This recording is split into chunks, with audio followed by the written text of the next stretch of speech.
જોતા રહો અમારી YouTube ચેનલ ICE રાજકોટ અને અમારી ચેનલને સબસ્ક્રાઇબ કરો અને બેલ આઇકોન પ્રેસ કરો જેથી દરેક નવા વિડીયોની નોટિફિકેશન મેળવી શકો.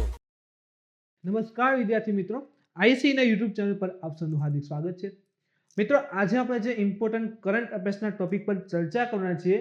સૌપ્રથમ એક ટોપિક જોઈએ તો પ્રથમ છે થોલપાવાકુથુ કેરળ. હવે આમ કેરળ કે થોલપાવાકુથુ આ શું છે તરત એવો પ્રશ્ન થશે. તો એક પ્રકારની કઠપૂતળી છે, કઠપૂતળી. એને લઈને આખો ઇસ્યુ કરંટમાં આવ્યો છે. કઠપૂતળી આપણે જાણીએ છીએ આર્ટ એન્ડ કલ્ચરની દ્રષ્ટિએ ખૂબ મહત્વનું છે. એની સાથે જ કેરળની તો આપણે સમજશું જ, પણ આસપાસ જે પણ રાજ્યની પ્રખ્યાત કઠપૂતળીઓ છે તો આર્ટ એન્ડ કલ્ચર લઈને એ પણ માહિતી મેળવશું.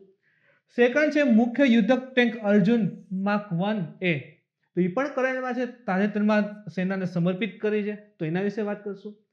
પછી છે ઈસરો દ્વારા ભુવન જાહેર કરાયું. આ ભુવન જાહેર કરાયું શું છે એના વિશે ક્યાંક ને ક્યાંક નાવિકની વાત કરશું, સ્વદેશી આપણી જે કહેવાય ને સેટેલાઇટ સિસ્ટમો રહે છે એની વાત કરશું.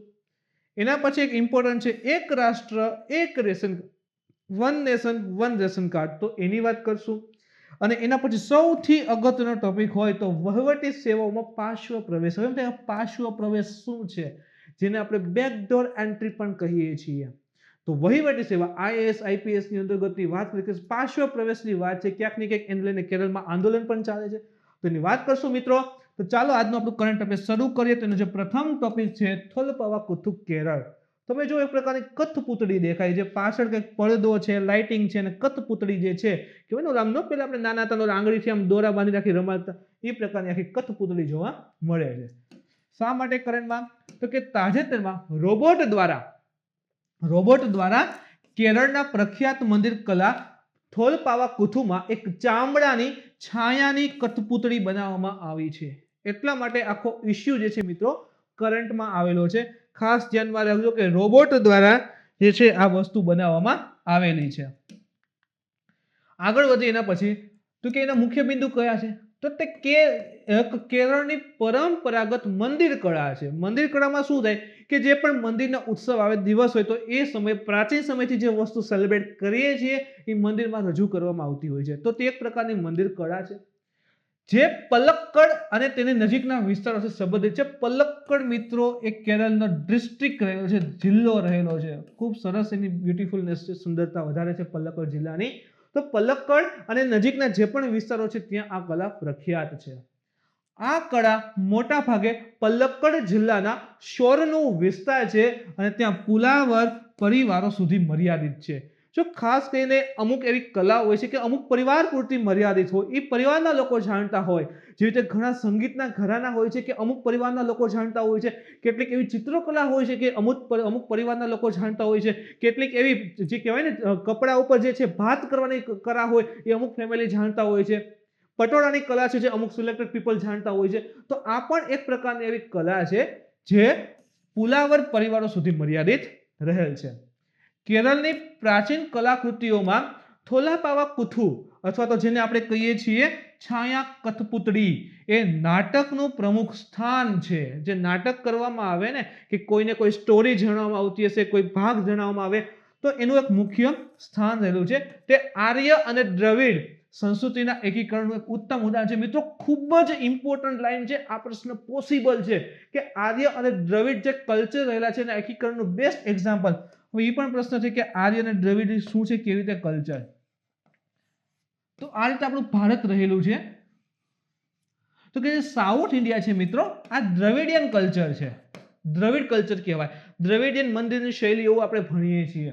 અને ઉત્તર ભારતના જે છે તે આર્ય સંસ્કૃતિના લોકો કહેવાય છે. તો આર્ય અને દ્રવિડનું એકીકરણનું ધી બેસ્ટ એક્ઝામ્પલ આ જે કહેવાય કે ભાઈ કઠપૂતળી રહેલી છે એ સાબિત થયેલું છે.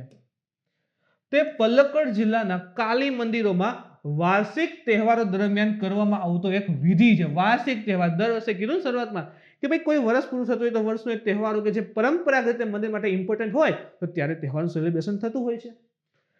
તે નિજલકુથુ અને ઓલાકુથુ તરીકે પણ ઓળખાય છે. તો એના બીજા બે નામ આવ્યા છે. છાયા કઠપૂતળી છે એનું બીજા બે નામ યાદ રાખજો, નિજલકુથુ અને ઓલાકુથુ તરીકે પણ ઓળખાય છે. હવે અહીંયા કીધું ને નાટકને અમુક ખંડ હોય અથવા નાટક જે છે રજૂ થતું હોય છે, તો નાટકનો વિષય જે છે એ કંબ રામાયણ. હવે કંબ રામાયણ શું છે, તો મહાકાવ્યનું તમિલ સંસ્કરણ એટલે કે જે આપણું મહાકાવ્ય રહેલું છે એનું આખું તમિલમાં રૂપાંતર એને આપણે કહીએ છીએ કંબ રામાયણ. તો એના ઉપર આધારિત જે છે અલગ અલગ વિષય હોય, અલગ અલગ થીમ હોય, જેમ કે રામ જન્મ હોય, પછી સીતાહરણ હોય, તો એ પ્રકારની અલગ અલગ થીમ ઉપર આખું રજૂ કરવામાં આવતું હોય છે. ઉદય કેવી રીતે એની શરૂઆત થઈ? તો કે મલયાલમ એટલે કેરળની મુખ્ય ભાષા છે. તો મલયાલમમાં થોલનો અર્થ થાય છે ચામડું, પાવા એટલે કે ઢીંગલી અને કુથુનો અર્થ થાય ખેલ. તો 3 શબ્દ છે. ચામડાથી નિર્મિત છે, એક પ્રકારની ઢીંગલી છે અને એનો ખેલ જે છે રજૂ કરવામાં આવે છે.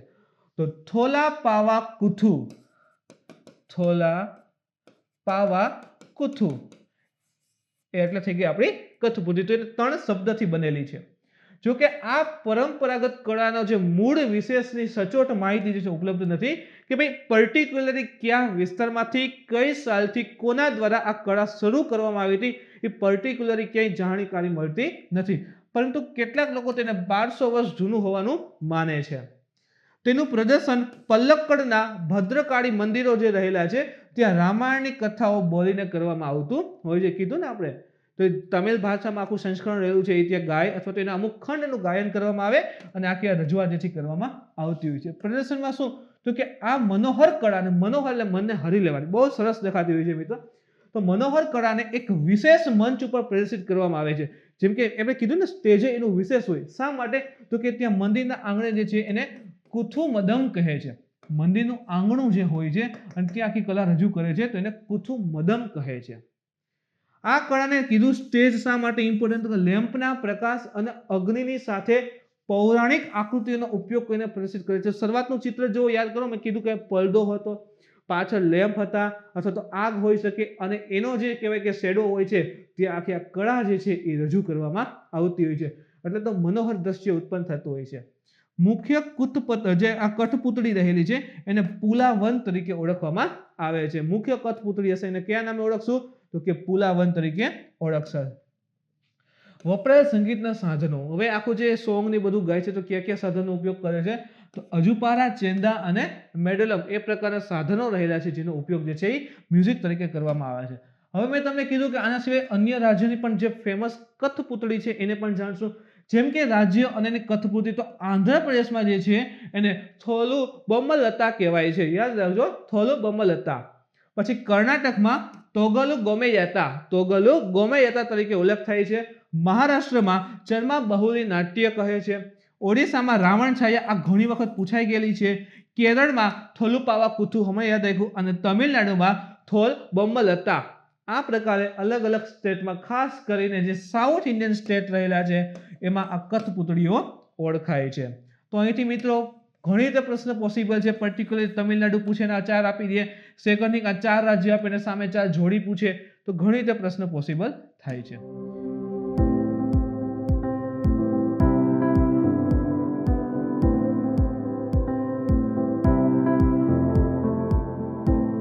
એના પછી ઇમ્પોર્ટન્ટ છે મુખ્ય યુદ્ધક ટેન્ક અર્જુન માર્ક 1.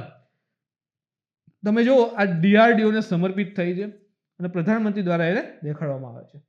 તો મુખ્ય યુદ્ધક ટેન્ક, યુદ્ધ માટે લડવા માટે તૈયાર હોય તો યુદ્ધક ટેન્ક અર્જુન જે છે એ પ્રોજેક્ટની શરૂઆત, આ એક પ્રોજેક્ટ ચાલે છે જેના અંતર્ગત આ પ્રકારની ટેન્કનું નિર્માણ થઈ છે.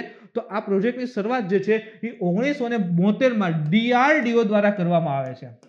Defence research and development organisation under the ministry of defence. તો DRDO દ્વારા જે છે આ પ્રોજેક્ટનું ચલાવવામાં આવે છે અને એની અંતર્ગત આ પ્રકારની અલગ અલગ જે ટેન્ક જે છે, ખાસ કરીને અર્જુન, એનું નિર્માણ કરવામાં આવે છે. આ ટેન્ક માટે ચેન્નાઈ સ્થિત જે DRDO ની એક પ્રમુખ પ્રયોગશાળા છે જેનું નામ છે combat vehicles research and development establishment. યાદ રાખજો, combat vehicles research and development establishment. તો એની અંતર્ગત જે છે ચેન્નાઈની બ્રાન્ચ, ત્યાં આ ટેન્ક જે છે યુદ્ધક અર્જુન ટેન્ક છે M1 એને મેક 1 એને બનાવવામાં આવેલ છે. હવે આત્મનિર્ભરની વાત કરીએ છીએ તો સંપૂર્ણ સ્વદેશી રીતે વિકસિત કરેલી છે.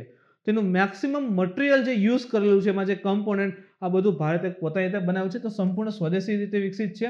એની અંતર્ગત એક ફિન સ્ટેબિલાઇઝ્ડ આર્મર પિયરિંગ ડિસ્ચાર્જિંગ સબોર્ટ, એક સિસ્ટમ લગાડેલી છે જે અલગ અલગ વેપન માટે તૈયાર હોય છે.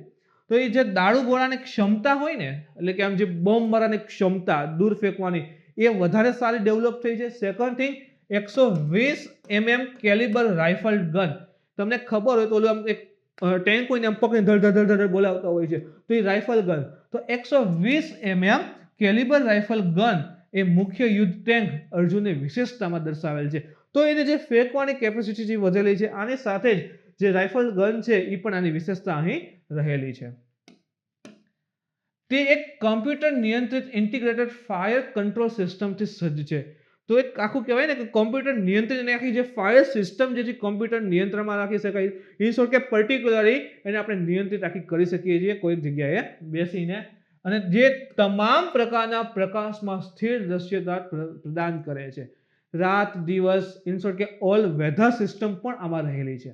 ગમે એ પ્રકારનું વાતાવરણ હશે, ગમે પ્રકારનો પ્રકાશ હશે, રાત હશે, દિવસ હશે, તો તમામમાં જે છે કાર્ય કરશે. પરફેક્ટ દ્રશ્ય બતાવે છે, પરફેક્ટ લોક ટાર્ગેટ કરે છે અને એના ઉપર એટેક કરે છે. એના પછી મિત્રો ઇમ્પોર્ટન્ટ મુદ્દો રહેલો છે ઈસરો દ્વારા ભુવન જાહેર કરાયું. તો તમે જો આ ભુવનની સાઇટ છે, ભુવનની સાઇટ ઉપર જે છે આ પ્રકારની વસ્તુ આખું દર્શાવેલ છે. તમે પણ જઈને વિઝિટ કરી શકો છો. ભુવન કયા પ્રકારનું આપણું ભારતને બધું દર્શાવે છે, ભુવન શું છે, તમને ત્યાંથી પણ માહિતી મળશે. શરૂ કરીએ શા માટે કરણમાં છે, તો કે તાજેતરમાં જ અંતરિક્ષ વિભાગ એટલે કે ડિપાર્ટમેન્ટ ઓફ ધ સ્પેસ છે, જેને આપણે DOS કહીએ છીએ, જે ઈસરો છે ને, ઈસરો યા DOS ની અંતર્ગત આવે. DOS થી PMO ની અંતર્ગત આવે, પ્રધાનમંત્રી ઓફિસ, એની અંતર્ગત ડિપાર્ટમેન્ટ ઓફ સાયન્સ, એની અંતર્ગત ઈસરો આવે. તો આ મુજબ પહેલા તો રહેલું છે. તો તાજેતરમાં DOS ડિપાર્ટમેન્ટ ઓફ સ્પેસ જે છે તેને અને ભારતીય જીઓસ્પેશિયલ ટેકનોલોજી કંપની, એનું નામ છે જીઓસ્પેશિયલ, કે ને કે આ જીઓગ્રાફીને લઈને કે આખું વોચ રાખવાવાળું, એના ઉપર કયા પ્રકારના ફેરફાર થઈ છે, એના ટેકનોલોજીની કંપની, એનું નામ છે સી ઇન્ફોસિસ્ટમ પ્રાઇવેટ લિમિટેડ. એની વચ્ચે એક સમજૂતી પત્ર ઉપર હસ્તાક્ષર થયા છે. તો DOS અને સી ઇન્ફોસિસ્ટમ પ્રાઇવેટ લિમિટેડ એની બંને વચ્ચે એક કહેવાય ને કે કરાર કરવામાં આવેલો છે. અવકાશ સંશોધન કેન્દ્ર ઈસરો જે છે એ ખાસ DOS અંતર્ગત કાર્ય કરે છે, ડિપાર્ટમેન્ટ ઓફ સ્પેસ. આ સમજૂતીથી એટલે જે બંને વચ્ચે કરાર થયો ને, આ કરારથી બંને ટીમો સંયુક્ત રૂપથી એટલે બંને ભેગા થઈ એક આવશે મેપ માય ઇન્ડિયા ઉપર ઉપલબ્ધ ભૂસ્તર ડેટાબેઝ. હવે જો આપણે જાણીએ છીએ કે એક ગૂગલ મેપ આવે છે, ગૂગલ મેપ. અત્યારે આપણે સામે એનો ઉપયોગ કરીએ છીએ. વાત કરીએ તો GPS ઇન શોર્ટ, GPS નો યુઝ કરીએ છીએ. ઇવન કોઈ પણ એન્ડ્રોઇડ ફોન લઈએ તો એની અંદર ગૂગલ મેપ ઓલરેડી ઇન્સ્ટોલ આપે છે, ઇનબિલ્ટ આપણે કહીએ ને આપતા હોય છે. તો એન્ડ્રોઇડ સિસ્ટમ આને તો ઓલરેડી આપે છે કે જે તે કંપની હોય ગૂગલથી પ્રભાવિત હોય, ઇન શોર્ટ કે એનું માનતી હોય, તો એ ગૂગલ મેપ ઓલરેડી ઇન્સ્ટોલ કરીને આપતી હોય છે. સો આપણે ક્યાંય પણ જવું હોય, આપણે દેશમાં કે સોસાયટીમાં ભૂલા પડ્યા હોય, વોટ એવર ગમે તે જગ્યાએ જવું હોય તો આપણે ગૂગલ મેપનો યુઝ કરતા હોઈએ છીએ. જે ચાલે તો શેના ઉપર, તો કે GPS ઉપર ચાલે છે. GPS સિસ્ટમ કોની છે, તો કે USA ની છે. તો તમે જે પણ જગ્યાએ વિઝિટ કરતા હશો તો GPS દ્વારા US વોચ રાખી શકે છે. જેમ કે જો તમે સ્માર્ટ વોચ નહીં પહેરતા હશો, યુઝ કરો છો, તો અંદાજ આવશે કે તમે કોઈ એક જગ્યાએ ગયેલા હોય, GPS ચાલુ હોય, તો ઇવન કે તમે ગમે ત્યાં જાશો તો ઓટોમેટિક એક મેસેજ આવતો હોય કે કેવી હતી આ જગ્યા, કેટલા સ્ટાર આપવા માંગો છો. તો તમે જે પણ જગ્યાએ જાઓ છો, GPS એના પર વોચ રાખે છે. એના ઉપર ધ્યાન રાખી ઓટોમેટિકલી આર્ટિફિશિયલ ઇન્ટેલિજન્સનો યુઝ કરી અને તમારી પ્રોફાઇલ બનાવ્યા કે આ માણસ આ જગ્યાએ વધારે વિઝિટ કરે છે. તો એ મુજબ તમે જો તો કોઈ પણ વ્યક્તિનો ડેટા જે છે એ લીક થઈ છે, US તરફ જઈ શકે છે. હવે ભારત તમે જો 136 કરોડ અંદાજિત લઈએ તો કેવડો ડેટા થાય. ચલો બધો ઇમ્પોર્ટન્ટ ના હોઈ શકે, પણ ડેટા તો લીક થાય છે ને. સુપ્રીમ કોર્ટે સ્ટેટમેન્ટ આપ્યું હતું વોટ્સઅપને મિત્રો કે ડેટા જે છે ને એ પૈસા કરતાં વધારે ઇમ્પોર્ટન્ટ છે.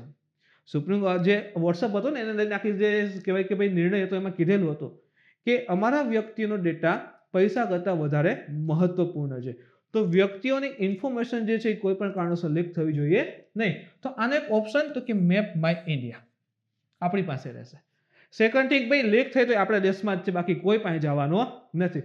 સો મેપ માય ઇન્ડિયા ઉપર જે છે ભૂસ્તર ડેટાબેઝ, એના ઉપર બધો ડેટા જ ચડાવશે, નવી નવી અપડેટ થશે, એક એની વાત છે.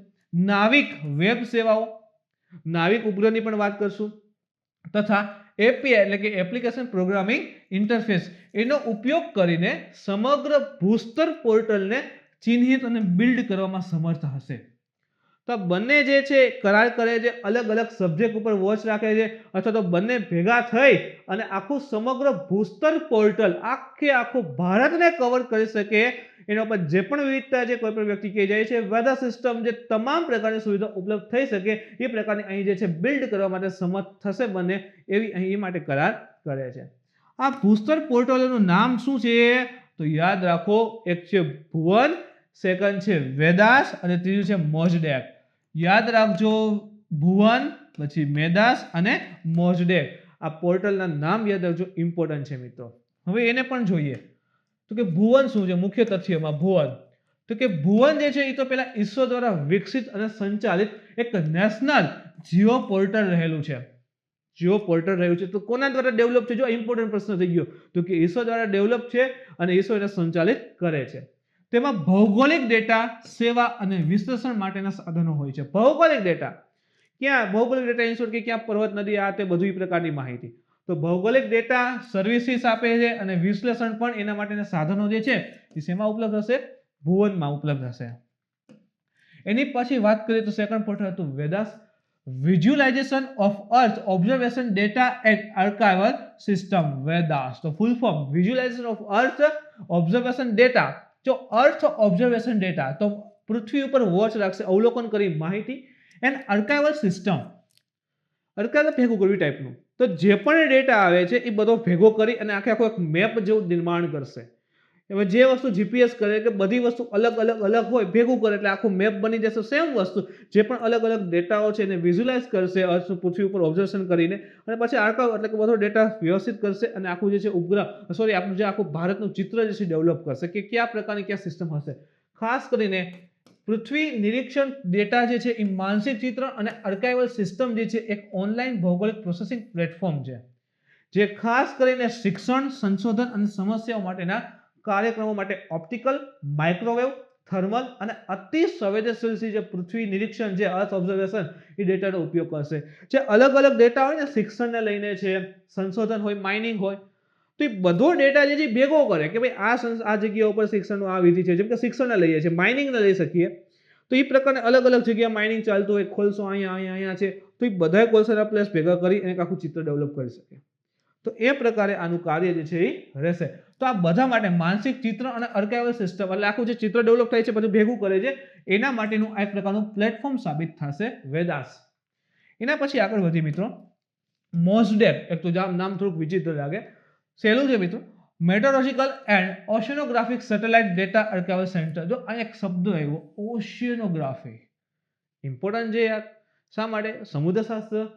મેટોરોલોજીકલ હવામાન આવી ગયું તો કે હવામાન શાસ્ત્ર અને સામુદ્રિક જે પણ ડેટા છે એના આર્કાઇવલ સેન્ટર શું કરશે કે સમુદ્ર છે એના ઉપર વોચ રાખે છે, કંઈ અપડાઉન થાય છે, ટેમ્પરેચર ડિફરન્સ આવે છે, ભૂકંપ આવે છે, એના જે મોજા છે સમુદ્રના મોજા આવે એમાં કંઈ ફેર આવે છે, તમામ પ્રકાર ઉપર વોચ રાખશે. એની સાથે હવામાનમાં જે ફેરફાર થાય છે સતત ક્યાંક ને ક્યાંક ગ્લોબલ વોર્મિંગને બધા માટે મહત્વપૂર્ણ સાબિત થશે. તો એ ડેટા આર્કાઇવ કરશે, ભેગો કરીને આખા ચિત્રનું ડેવલપમેન્ટ જે છે એ કરશે. આર્કાઇવલ સેન્ટર ઈસરોના તમામ હવામાન સંબંધિત મિશનો માટેનો ડેટાનો ભંડાર છે. કીધું ને, ઈસરો આપણે જોતા હોય ને ચોમાસું ને હોય તો ભવિષ્યવાણી કરે કે આટલા દિવસ પછી વરસાદ આવશે, ઠંડીની હોય કે 3 દિવસ પછી ગુજરાતમાં ઠંડીના મોજા ફરી વળશે, ટેમ્પરેચર આટલું જવાની શક્યતા છે. તો હવામાન સંબંધિત જે પણ ડેટા રહેલો છે એનો ભંડાર છે અહીંયા. અને હવામાન સંબંધિત માહિતી હોય, સમુદ્ર વિજ્ઞાન હોય, ઉષ્ણકટિબંધીય આબોહવા ચક્ર હોય તો એ બધી માહિતી જે છે અહીં સ્ટોર થશે કે ભાઈ ચક્રવાત, જેમ કે અહીં જે છે પ્રેશરમાં ચેન્જીસ આવે છે, લો પ્રેશર વધારે ડેવલપ થયું છે, ચક્રવાત ઉત્પન્ન થવાની સંભાવના છે. આ પ્રકારના આપણે જો ચક્રવાતની આવતો હોય ત્યારે માહિતી જોતા હોઈએ છીએ. તો આ પ્રકારની જે તમામ માહિતી રહેલી છે અને એમાં સુધારા આવે છે, અપડેટ આવે છે, વોચ રાખીને કંઈ ફેરફાર છે, એ બધી માહિતી જે છે એ મોઝડેકમાં હશે. યાદ રાખો.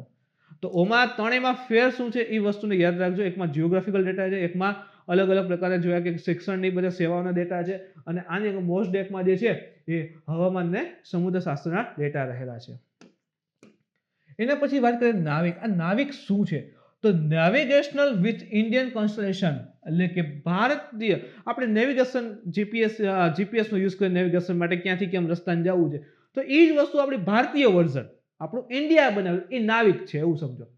તે એક સ્વતંત્ર પ્રાદેશિક નેવિગેશન સેટેલાઇટ સિસ્ટમ રહેલી છે.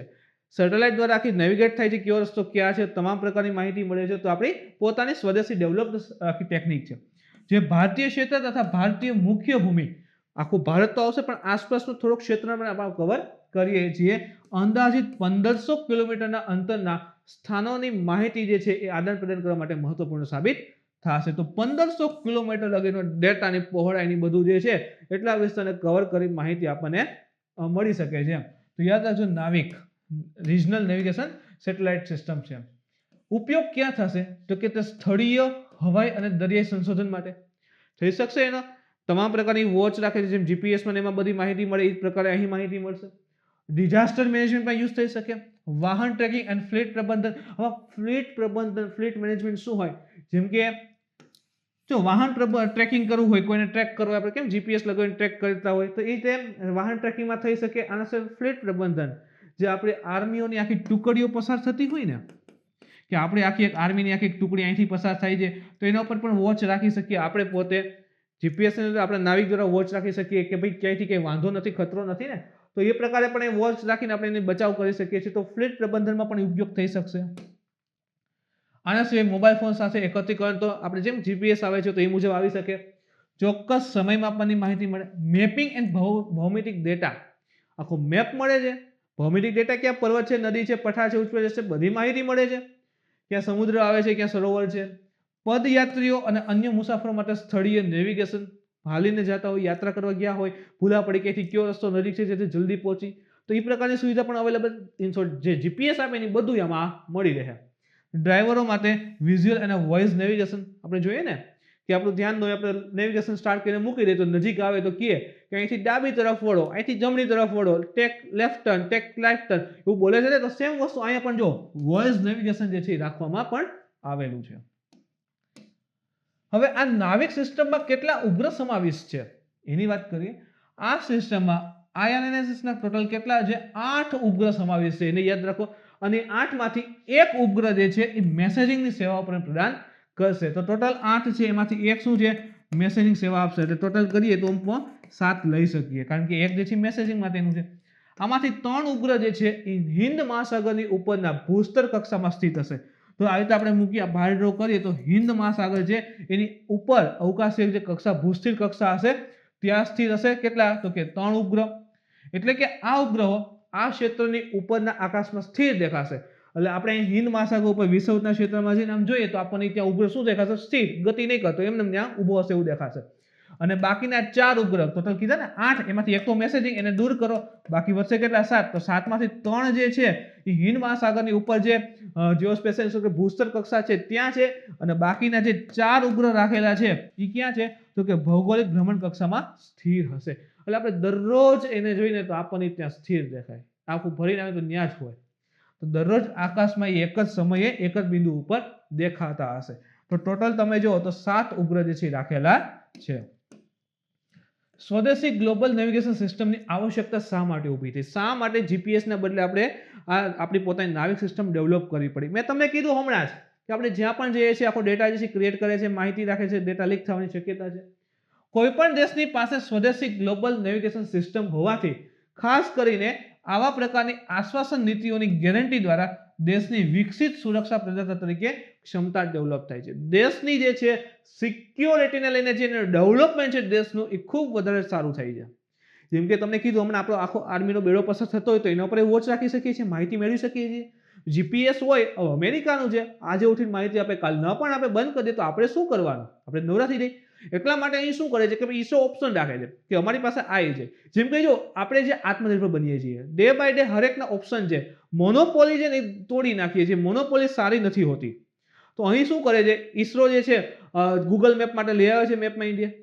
તરત જ જે છે, જેમ કે આપણે વાત કરી છે ટ્વિટર માટે કુ લઈ આવે છે, વોટ્સઅપ માટે સંદેશ લઈ આવે છે. તો તમામ પ્રકારની કહેવાય ને આપણી ખુદની આત્મનિર્ભરને ધ્યાન રાખીને પણ આપણે કહેવાય કે એપ્લિકેશન બધું ડેવલપ કરીએ છીએ. તો ડેવલપમેન્ટ ખાસ કરીને સુરક્ષાને લઈને ખૂબ સારું રહેશે. હિન્દ મહાસાગર ક્ષેત્રમાં વર્ષ 2004માં આવેલ સુનામી અને 2005ના પાકિસ્તાન ભારત ભૂકંપ, તો 4માં ભયાનક સુનામી આવી હતી, આખો ઇન્ડિયા પોઈન્ટ ડૂબી ગયો હતો, એટલી ભારે સુનામી હતી. તો એવી સુનામી હોય, પછી 5માં ભારત પાકિસ્તાન ભૂકંપ જે આવેલો હતો ભયાનક, તો એવી આપત્તિઓને રાહત પ્રયાસોમાં પણ મહત્વપૂર્ણ ભૂમિકા ભજવી શકે છે કે ભાઈ ક્યાં કેટલું નુકસાન છે, ક્યાં રસ્તા છે, ક્યાંથી જઈએ તો સરળતા રહેશે. તો એ પ્રકારની સુવિધામાં જોયું ને ડિઝાસ્ટર મેનેજમેન્ટનો ઉપયોગી સાબિત થશે. તો એ સુવિધા પણ આપણે આપણું પોતાનું ઉપગ્રહ હોય તો વધારે સારી રીતે મેળવી શકીએ છીએ. એટલે એની જરૂરિયાત છે. એના પછી એક રાષ્ટ્ર એક ration card, one nation one ration, યાદ રાખો, one nation one ration card. શા માટે કરંટમાં છે? તો કેન્દ્રીય નાણાં મંત્રાલય દ્વારા પ્રદાન કરવામાં આવેલી વ્યવસ્થા હેઠળ પંજાબ જે છે એ one nation one ration card system જે છે એ સુધારણા સફળતાપૂર્વક કરનાર દેશનું 13મું રાજ્ય બન્યું છે. પંજાબ એટલા માટે ઇમ્પોર્ટન્ટ છે મિત્રો, આંદોલનને કારણે લીધેલું છે કે ભાઈ અત્યારે દેશનું 13મું રાજ્ય બન્યું છે જ્યાં આ one nation one ration card system implement થયેલી હોય. યોજના વિશે માહિતી મેળવીએ તો one nation one ration card યોજના હેઠળ ખાસ કરીને શેના માટે લાગુ પડશે? તો કે સ્થળાંતર કરનારા લાભાર્થીઓ છે એમની પસંદગીની જાહેર વિતરણ સિસ્ટમની જે દુકાન છે એ દેશના કોઈ પણ ભાગમાંથી અનાજ મેળવી શકશે. વસ્તુને સમજો મિત્રો બહુ સહેલી રીતે. ધારો કે આપણું ગુજરાત છે, અહીં ધારો કે બિહાર છે, તો બિહારથી ધારો કે ઘણા બધા વ્યક્તિઓ આપણે અહીંયા કામ કરવા માટે આવે છે, જોબ માટે આવે છે. સો હવે એને શું થશે કે ભાઈ એ રેશન કાર્ડ હેઠળ જે પણ એને જાહેર વિતરણની સિસ્ટમની દુકાનમાંથી જે કહેવાય કે ફાયદો થાય છે, પ્રાપ્ત થાય છે અને અન્ન પ્રાપ્ત થાય છે, હવે એનું રેશન કાર્ડ આઈનું હોય તો ત્યાં જ ચાલશે ને. તો કે દર મહિને ત્યાંથી બધું વસ્તુ લેવા માટે અહીંયા તો નહીં જાય, તો એને શું કરવું? અથવા તો એ જે છે એનું અનાજ વ્યસ્ત જાય છે. તો કે એવું કરી દે તો એનું એક રેશન કાર્ડ બધે વેલિડ કરી દે તો કે વન નેશન વન રેશન. તો હવે શું થશે કે આ જે લાભાર્થી જે સ્થળાંતર કરે છે અહીંથી અહીંયા, તો અહીં એને થાય કે ભાઈ મારે નજીકમાં આ દુકાન નજીક પડે છે જાહેર વિતરણ પ્રણાલી માટેની, તો એ ત્યાંથી જે છે દર વખતે જે છે ભાઈ ત્યાંથી એ લાભ મેળવી શકશે. તો આ શું થઈ ગયું? One nation one ration. એક દેશમાં એ રેશન કાર્ડ બધે વેલિડ થશે. લાભ શું થશે? તો કે આ યોજના અમલ પછી કોઈ પણ ગરીબ વ્યક્તિ એક જગ્યાએથી બીજી જગ્યાએ સ્થાનાંતર કરવા પર ખાદ્ય સુરક્ષા યોજના હેઠળ સબસિડી વાળા અનાજ મેળવવાથી વંચિત રહેશે નહીં. કીધું ને, એક ગરીબ વ્યક્તિ ધારો કે અહીંથી બીજી જગ્યાએ જાય છે અથવા તો બીજી જગ્યાએ જાય છે તો એને રેશન કાર્ડ હેઠળ ત્યાં પણ અનાજ મળવું જરૂરી છે. ખાદ્ય સુરક્ષા યોજના, કોઈ પણ વ્યક્તિ ભૂખ્યો ન સૂવે તો એ યોજના અંતર્ગત એ પ્રકારે સમજી લો. તો ખાદ્ય સુરક્ષા યોજના અંતર્ગત એને જે છે દર મહિને લાભ મળતો હોય છે અનાજનો એનો, તો એ દેશના કોઈ પણ હિસ્સામાં હોય તો એને એનો લાભ મળી રહે, એનાથી વંચિત ન રહી જાય એ માટે આ યોજના લાગુ પડે છે. તો અલગ અલગ સ્ટેટ એને અપનાવી રહી છે અને આપણું ગુજરાત પણ આમાં સમાવેશ છે, ઓલરેડી અપનાવેલ છે. તેનો હેતુ વિવિધ રાજ્યોમાંથી લાભ ઉઠાવતા, જો એક તો આપણને ફાયદો થયો, સેકન્ડ શું કહે છે કે અલગ અલગ રાજ્યોમાંથી લાભ ઉઠાવતા એકથી વધુ રેશન કાર્ડ ધરાવતા વ્યક્તિ હોય ને એના પર પ્રતિબંધ લાદવાની. શું કામે?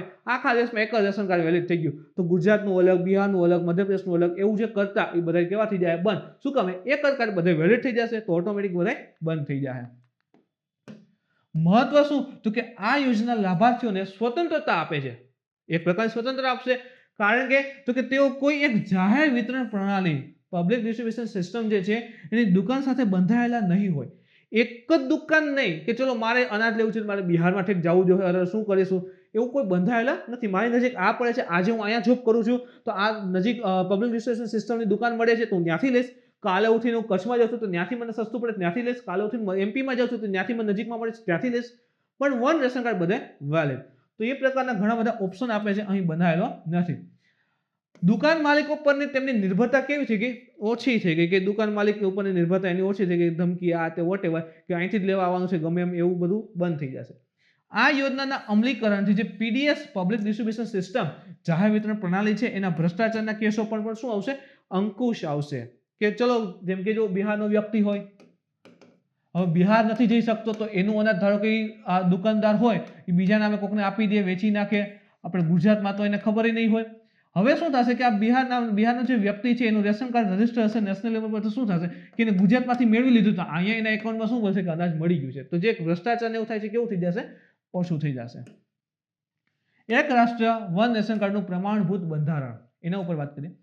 વિવિધ રાજ્યો દ્વારા ઉપયોગમાં લેવામાં આવતા ફોર્મેટને ધ્યાનમાં રાખીને રેશન કાર્ડ માટે પ્રમાણભૂત બંધારણ તૈયાર કર્યું છે. જેમ કે એવું નહીં કે આપણું ગુજરાતનું પહેલાની વાત છે, ગુજરાત, મહારાષ્ટ્ર, મધ્યપ્રદેશ, બિહાર બધાના એક સરખા રેશન કાર્ડ એવા નહોતા, ફેર હતો. તો એક સરખા રાખવા પડશે કારણ કે અત્યારે આખા દેશમાં લાગુ પાડવા છે.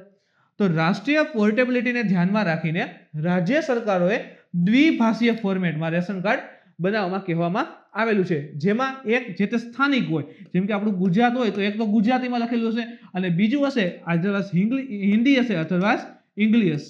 તો બંને ભાષામાં જે છે રેશન કાર્ડ અવેલેબલ કરશે. તો એક એની સ્થાનિક ભાષા હિન્દી અથવા તો અંગ્રેજી જે છે બીજી ભાષામાં એમાં સમાવેશ કરી શકાશે. સેકન્ડ તો કે રાજ્યોને 10 અંકનો એક રેશન કાર્ડ નંબર જાહેર કરવાનું કીધેલું છે. 10 અંકનો રેશન કાર્ડ નંબર, જેમાં એના પ્રથમ 2 આંકડા હશે ને એ રાજ્યનો કોડ હોય કે આ રાજ્યથી આ વ્યક્તિ બિલોંગ્સ કરે છે, અને પછીના 2 આંકડા હશે એ રેશન કાર્ડનો એનો નંબર હશે. હજી પણ આંકડાનું મહત્વ છે, જેમ કે આ રેશન કાર્ડમાં દરેક કુટુંબના સભ્યની એક યુનિક આઈડી હશે. હવે ધારો કે કુટુંબમાં 5 સભ્ય હોય તો 5 સભ્યોની એક યુનિક આઈડી જે છે સરકાર બનાવેલી હશે, અને આ રેશન કાર્ડમાં 2 અંકો જે છે સ્પેશિયલી આ આઈડી ને લઈને ઉમેરવામાં આવશે. તો અહીંયા જે આપણે 10 આંકડા છે એમાં અલગ અલગ જે અંક જે છે એ અલગ અલગ વસ્તુને રજૂ કરશે. એના પછી મિત્રો ઇમ્પોર્ટન્ટ છે વહીવટી સેવામાં પાર્શ્વ પ્રવેશ, જેને આપણે બેકડોર એન્ટ્રી કહીએ છીએ. બેકડોર એન્ટ્રી એટલે પાછલા દરવાજાથી આવો એવી વસ્તુ નથી, પણ હા ડિરેક્ટલી રિક્રુટમેન્ટ. આઈએએસ માટે યોગ્ય વ્યક્તિ હોય તો સરકાર એને પસંદ કરે છે, જેને આપણે બેકડોર એન્ટ્રી કહીએ છીએ. શા માટે કરવામાં છે? તો તાજેતરમાં UPSC union public service commission દ્વારા પાર્શ્વ પ્રવેશ અથવા તો લેટરલ એન્ટ્રી પણ કહેવાય છે, લેટરલ પ્રવેશ દ્વારા સેન્ટ્રલ એડમિનિસ્ટ્રેશનમાં જોઈન્ટ સેક્રેટરી એન્ડ ડિરેક્ટરના સ્તરે 30 વ્યક્તિઓની ભરતી માટે એક જાહેરાત જાહેર કરી છે. સેન્ટ્રલ એડમિનિસ્ટ્રેશનમાં જોઈન્ટ સેક્રેટરી અને ડિરેક્ટરના માટે 30 વેકેન્સી વ્યક્તિઓની ભરતી માટે એક જાહેરાત કરી છે.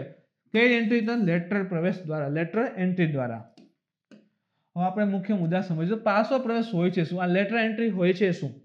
તો કે પાર્શ્વ પ્રવેશ શબ્દનો અર્થ મુખ્યત્વે જો સમજો ખાનગી ક્ષેત્રથી સરકારી સંગઠનોમાં નિષ્ણાતોની નિમણૂકથી છે. આ શબ્દનો અર્થ શું થશે?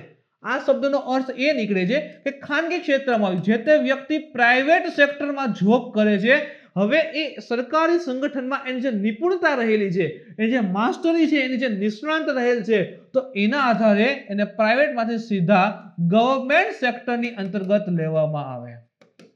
પ્રાઇવેટમાંથી સીધા ગવર્મેન્ટમાં હાયર કહેવાય ને કે પદ ઉપર લેવામાં આવે. જેમ કે કોઈ ઘણા બધા વર્ષોથી 25-30 વર્ષના અનુભવ ઉપર કોઈ મહાન કંપની, મોટી કંપની હોય, મલ્ટીનેશનલ કંપની હોય, એના એમડીના પદે અથવા તો એના જે ચેટ પસંદ થતા હોય એ મુજબ એનું કાર્ય કરેલું હોય. હવે શું થાય છે કે ચલો એ દૂર થાય છે એ જગ્યા ઉપર, અથવા તો એને એટલો સારો અનુભવ છે, તો સરકાર શું કરે કે એના અનુભવ એ નિષ્ણાંત રહેલા છે જે તે સેક્ટરમાં, એના આધારે એને ગવર્મેન્ટ સેક્ટરમાં સ્વીકારે. તો આને આપણે કહીએ છીએ સામાન્ય લેટરલ એન્ટ્રી, પાર્શ્વ પ્રવેશ.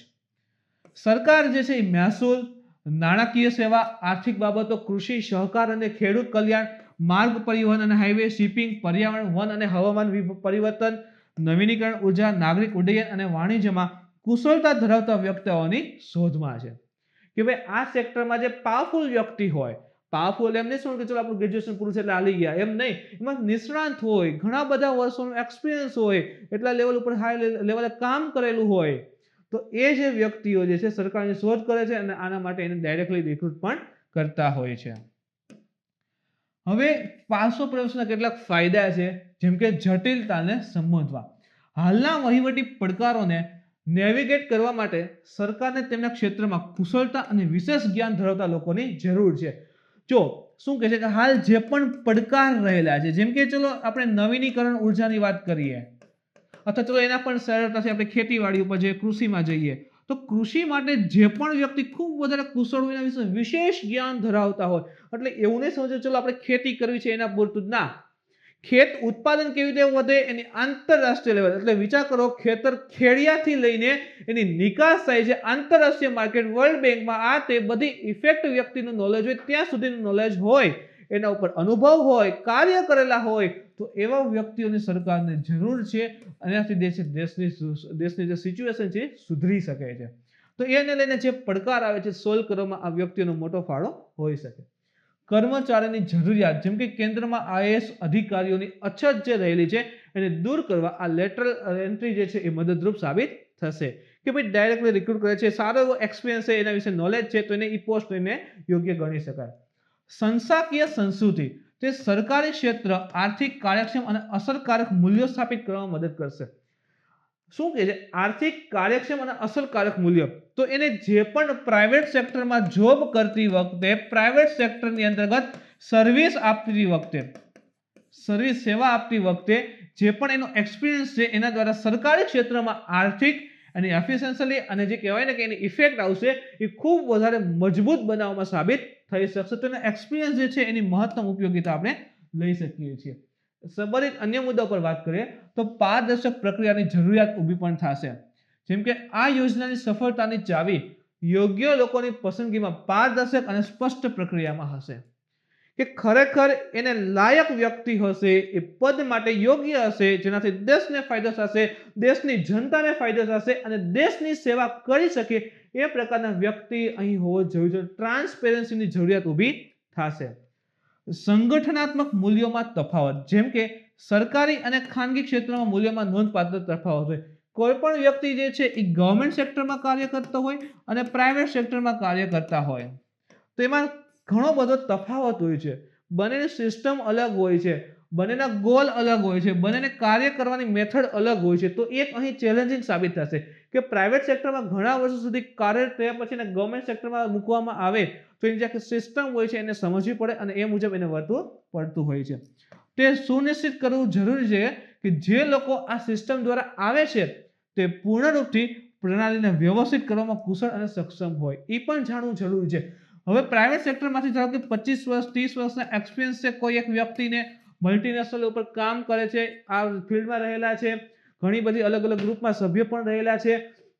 હવે આ વ્યક્તિને સપોઝ કે લેટર એન્ટ્રી દ્વારા ઉર્જા વિભાગમાં મૂકવામાં આવે છે, રિન્યુએબલ એનર્જીમાં મૂકવામાં આવે છે, તો એ વ્યક્તિ જે છે એ વસ્તુને કુશળ અને સક્ષમ રીતે સમજી અને એને ઉપયોગમાં લેવો જોઈએ, એના માટે કાર્ય કરવા જોઈએ. તો એ પણ અહીં જરૂરી બને છે.